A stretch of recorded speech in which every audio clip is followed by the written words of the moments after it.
El sistema informativo de Canal 1 presenta CMI Última Emisión. Mensaje del presidente Duque al Congreso. Relaciones serán en términos patrióticos y no mediante favores para la aprobación de leyes. Ministro de Hacienda radicó esta noche en la Cámara la ley de financiamiento. Proyecto mantiene el mismo articulado del anterior. Caos en tránsito de Bogotá por fuerte aguacero que cayó esta tarde. Corte Constitucional aclara: ninguna persona podrá ser sancionada por comprar artículos a vendedores ambulantes. Carta de Mancuso a la Corte Suprema. Dice que está dispuesto a declarar en los procesos en los que sea citado. Y en deportes, River Plate es el primer finalista de la Copa Libertadores. América de Cali clasificó a la semifinal de la Copa Libertadores femenina. Futbolistas anuncian cese de actividades para última fecha de la liga y tercera de los cuadrangulares en el torneo de ascenso. Con Claudia Palacios y Margarita Ortega.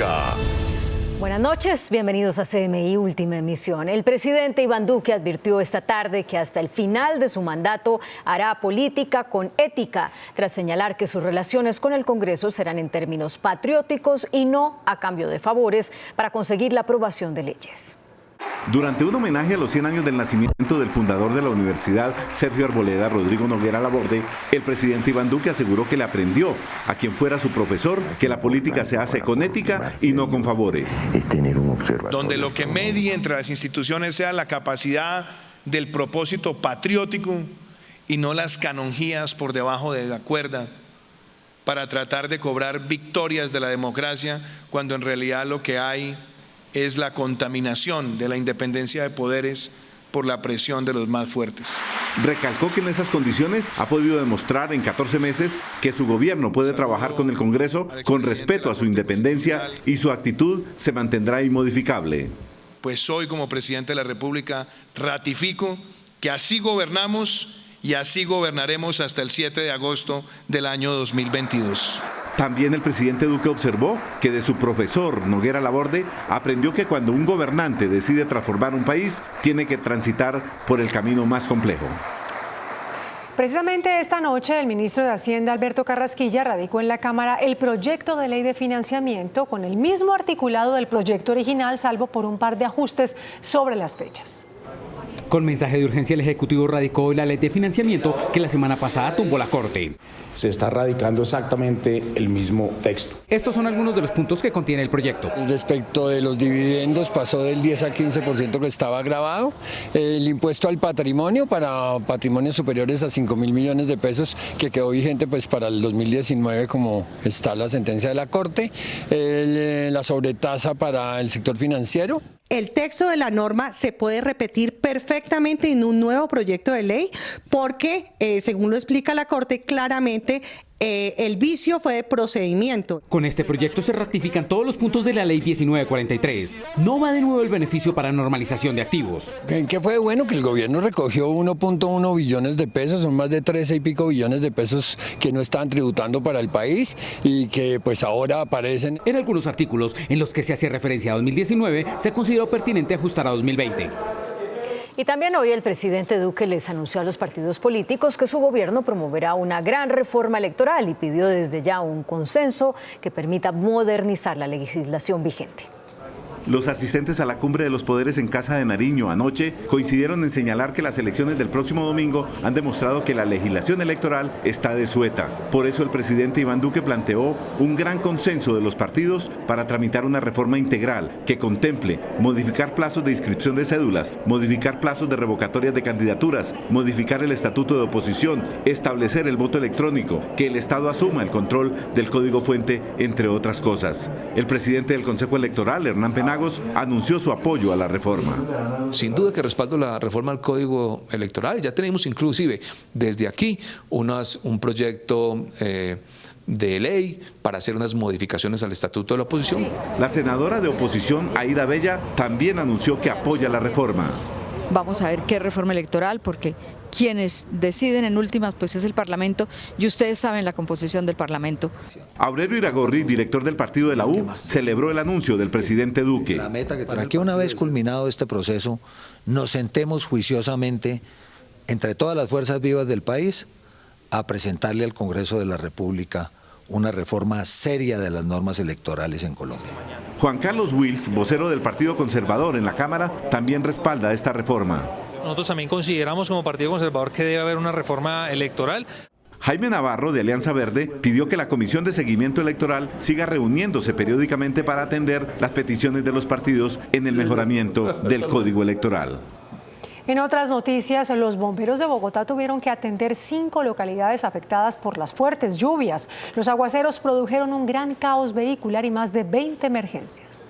Inundaciones, vehículos atrapados y enormes trancones generaron las fuertes lluvias que azotaron esta tarde a la capital del país. Este fue el panorama en la carrera novena con 110. La piscina está impresionante, compañeros.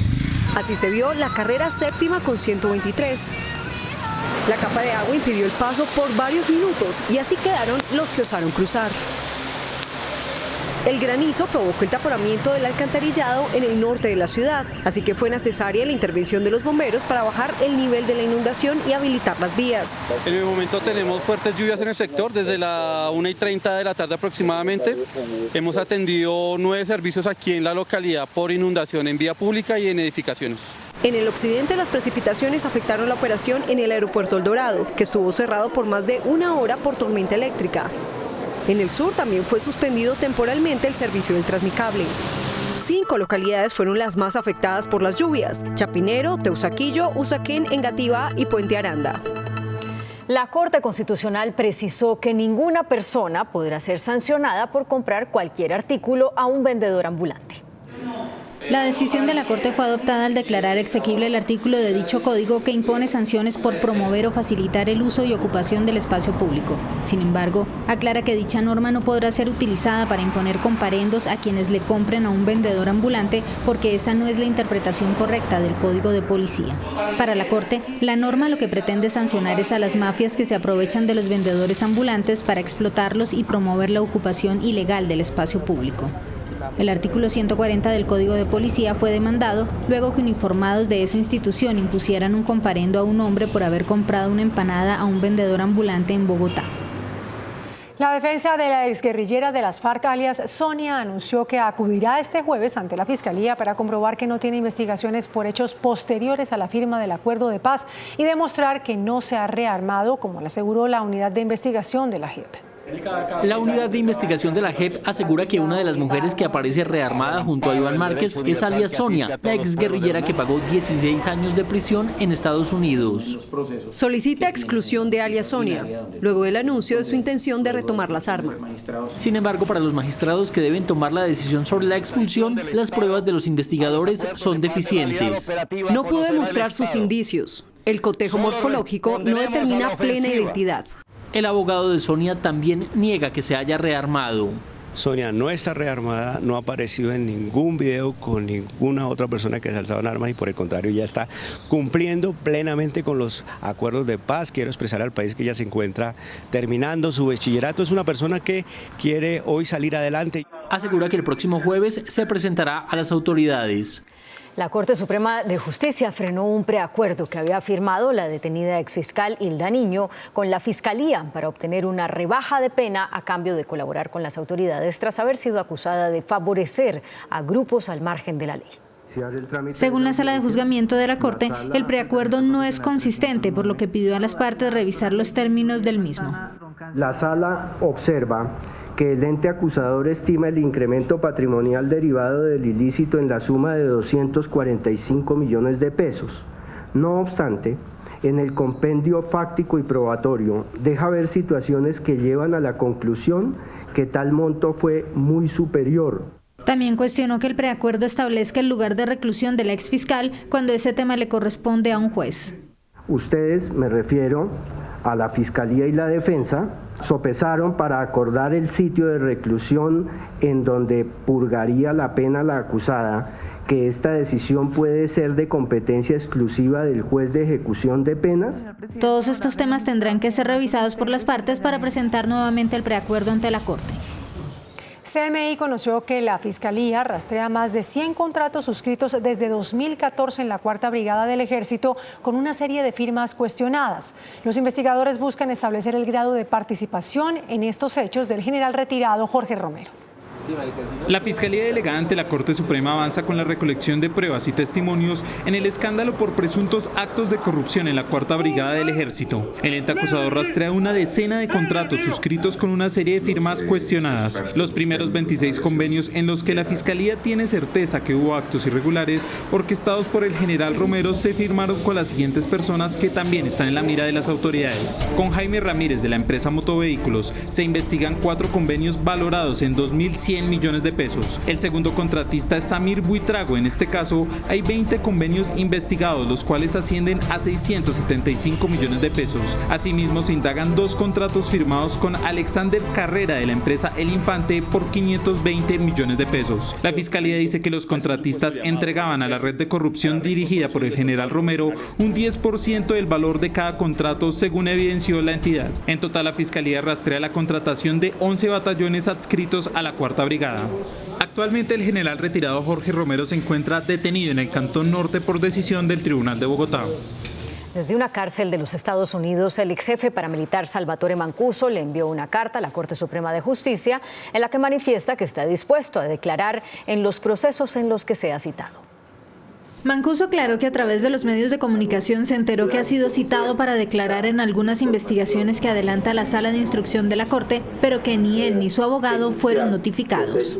El exjefe paramilitar aseguró que pese a que su decisión era no atender diligencias en la justicia ordinaria hasta tanto tenga plenas garantías de sus derechos, atenderá cualquier diligencia que programe la Corte Suprema de Justicia. Salvatore Mancuso fue llamado por la Corte Suprema a rendir testimonio en el proceso que se adelanta contra el senador Álvaro Uribe Vélez por una supuesta manipulación de testigos. Al parecer, el exparamilitar podría tener información sobre supuestas visitas a cárceles en Estados Unidos para comprar testigos que declararan en contra del expresidente Uribe. Para el cierre de septiembre, los desembolsos de créditos del Banco Agrario registraron un repunte del 27%. Así lo reveló el presidente de la entidad, Francisco Mejía. Los desembolsos de créditos del Banco Agrario alcanzaron en septiembre los 5,1 billones de pesos, cifra que muestra un aumento del 27% frente al año anterior. Hay confianza. Primero, la ley de financiamiento, que esperamos que el Congreso de la República apruebe tal cual como se presentó la primera ley. Usted sabe que tiene unos incentivos para la inversión en el sector agropecuario. Las expectativas son de mayor crecimiento para 2020. Estamos en el presupuesto del Banco Agrario poniendo un crecimiento superior al 11% de la cartera de créditos. Se conoció que antes de finalizar este año ya se conocerá la estructura de la holding financiera del Estado. En el centro está el Banco Comercial y en este caso el Banco Comercial es el Banco Agrario. El gobierno y los miembros de la Organización para la Cooperación y el Desarrollo Económicos, OCDE, esperan que Colombia ingrese formalmente a ese club de países antes de finalizar el año. El pronunciamiento se dio hoy, cuando la Corte dio vía libre al acuerdo. Una vez la Corte da vía libre a la adhesión de Colombia a la Organización para la Cooperación y el Desarrollo Económico, OCDE, el gobierno puede agilizar los trámites y culminar el proceso incluso en semanas. Colombia puede depositar lo que llamamos el instrumento de adhesión ante el gobierno francés, que es el depositario de la Convención OCDE. Ya pasaría a ser oficialmente el miembro número 37 de la organización. Los inversionistas ven con ánimo el hecho de que un país pertenezca a esta organización. Hay fondos de inversiones que destinan solamente sus fondos para los gobiernos que son parte de la OCDE. El ingreso de la OCDE abre las puertas a mejoras en los programas del Estado. Mejorar las políticas de educación, mejorar las políticas de acceso a salud. La Superintendencia de Industria y Comercio sancionó a 2 reconocidas empresas de seguridad. De acuerdo con el ente de vigilancia, la decisión se tomó por la violación a la libre competencia en licitaciones públicas. Las multas superan los 500 millones de pesos. Y Chile vivió una nueva jornada de movilizaciones que comenzaron de manera pacífica y que se tornaron violentas con el paso de las horas. El presidente Sebastián Piñera anunció un paquete de medidas económicas para tratar de calmar la situación, entre las que figura aumentar el salario mínimo. Miles de personas volvieron a tomarse las calles de Santiago de Chile en el quinto día de protestas en contra del alza del pasaje del metro. Decisión que el gobierno de Sebastián Piñera echó para atrás, pero que no acabó con la masiva manifestación. Entre cánticos y pancartas, muchos caminaron hasta la Plaza Italia, lugar de encuentro de las protestas sociales. Pero de nuevo, lo que comenzó como una manifestación pacífica terminó en choques con las fuerzas de seguridad que intentaban con fuertes chorros de agua recuperar la normalidad en la capital del país. Mientras tanto, el presidente Piñera, luego de su reunión con líderes de partidos políticos del país, anunció que cuentan ya con una agenda social para frenar las manifestaciones y buscar así soluciones a esta crisis. Esta agenda contempla medidas en muchos campos. Involucra un aumento inmediato de 20% en la pensión básica solidaria. Vamos a crear un ingreso mínimo garantizado de 350.000 pesos mensuales. Las Fuerzas Armadas volvieron a decretar por cuarto día consecutivo toque de queda nocturno en Santiago, ya que los violentos enfrentamientos han dejado más de 2.000 personas detenidas y al menos 15 personas muertas desde el inicio del estallido social. Tenemos un total a nivel nacional de 15 fallecidos. La Cancillería colombiana confirmó que dentro de los fallecidos hay 2 colombianos. De una de las víctimas fatales aún no se conoce la identidad. La otra fue identificada como Mariana Díaz Ricaurte, una tuleña de 34 años que vivía en Chile desde hace 3 años. Por segundo día consecutivo, miles de bolivianos se manifestaron para rechazar un presunto fraude en las elecciones presidenciales, cuyos resultados le dan la victoria a Evo Morales en primera vuelta. El cuestionado recuento de los votos en Bolivia, que aún no finaliza 2 días después de celebrarse las elecciones generales, tiene al país andino al borde de una crisis sin precedentes. La interrupción del escrutinio durante casi 24 horas y su repentina reactivación con unos resultados que dejaron al presidente Evo Morales muy cerca de una victoria sin necesidad de ir a una segunda vuelta, desató una ola de disturbios que terminaron con desmanes y la quema de varias sedes electorales. Hoy, por segundo día consecutivo, miles de bolivianos se tomaron las calles acatando el llamado del exmandatario Carlos Mesa, principal rival de Morales, que llamó a sus seguidores a ejercer presión ante los resultados que tildó como un fraude escandaloso. Al malestar social se unieron organizaciones civiles de los 9 departamentos de Bolivia que convocaron a un paro indefinido, lo que agudizó el temor de los ciudadanos que salieron a abastecerse y colapsaron decenas de gasolineras y supermercados. La Organización de Estados Americanos cuestionó el cambio inexplicable de tendencia y convocó una reunión extraordinaria por el polémico escrutinio en Bolivia. En Reino Unido, la primera dama de Colombia, María Juliana Ruiz, asistió al One Young World, un importante evento que reúne a miles de jóvenes de 190 países. La esposa del presidente colombiano destacó la participación por primera vez de jóvenes provenientes de todos los departamentos de Colombia. El One Young World se llevó a cabo en Bogotá en 2017. Rusia y Turquía llegaron a un acuerdo para compartir el control del norte de Siria con el despliegue de patrullas conjuntas en el noreste de ese país para garantizar el retiro de las milicias kurdas de la región.